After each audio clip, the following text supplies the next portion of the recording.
Урматтуу депутаттар, кыргыз жараны кыргыздын жеринде кор болбой жашасын деген президенттин тилегин ишке ашырып, биз каражаттардын эң биринчиси элге жумшадык. Кырдаалдык борбордон буну дагы так карап көрсөңүздөр болот. Октябрдын аягында 487 миңден ашык адам ар кандай жөлөк пул алды. Алардын электрондук социалдык картасы толугу менен бизде бар. Бул түзүлүп бүтүлдү. Жөлөк пулдардын берүү үчүн ал адам жөнүндө толук маалыматтар чыгат.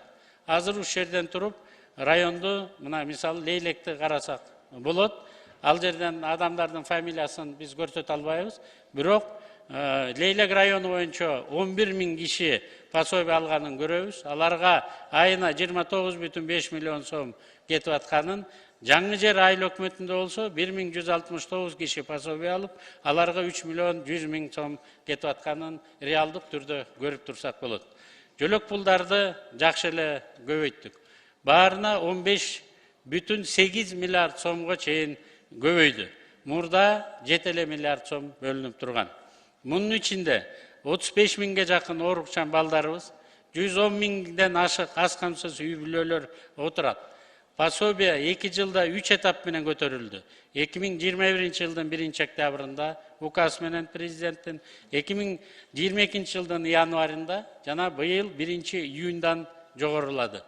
10 жылдан бери тоголок жетим балдардын алып аткан пособиясы болгону 2 миң сом экен. Биз 3 эсеге көтөрдүк. 6 миң сом ала башташты. Ден соолугу мүмкүнчүлүгү чектелген балдардын бала кезинен биринчи топтогу майыптуулугу бар адамдарга 4 миң сомдон 8 миң сомго чейин көтөрдүк. 1 июндан баштап муктаж үй бүлөгө көмөктү 810 сомдон 1200 сомго чейин көбөйттүк.